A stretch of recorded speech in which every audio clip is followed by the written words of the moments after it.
Alors aujourd'hui, on va faire de la cassa. Pour ça, j'ai laissé fermenter mon maïs blanc cassé.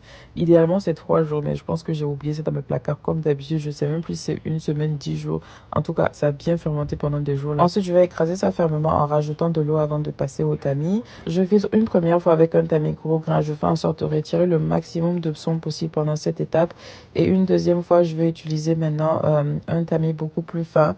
Ça va prendre beaucoup de temps, mais il faut être patient. Après ça, je vais laisser reposer pendant 1 heure, maximum 1h30 pour que l'amidon se décante très bien de l'eau. Et c'est l'amidon que j'ai obtenu qui va me servir de base pour la pâte. Du coup, je mets ça dans une casserole suivie d'un peu de citron ou de vinaigre si vous préférez.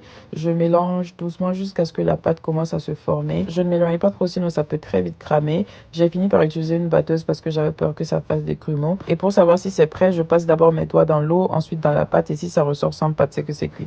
C'est un peu ghetto mais ça marche très bien pour moi. C'est ma grand-mère qui m'a appris ça. Ensuite, tout simplement, on va attacher dans un sachet, on laisse reposer et puis c'est prêt à être consommé. Si vous avez des cérémonies et que vous voulez faire de l'acassa un peu hors de l'ordinaire, vous pouvez rajouter de l'huile rouge et puis voilà, ça fait un acassa un peu orange. Par contre, je ne sais pas si ça se conserve aussi bien que l'acassa normal. Et pour la sauce, j'ai écrasé de la tomate, du gingembre, de l'ail. J'ai fait bouillir en ajoutant du sel et du bouillon. Ça a donné une sauce un peu de donkounou là. Ensuite, j'ai servi ça avec mes 2 boules d'acassa. Regardez comment l'acassa orange là est jolie. Un peu de piment togolais sur le côté. J'ai rajouté de la sardine parce que j'avais trop envie de manger de la sardine. Repas très simple mais efficace.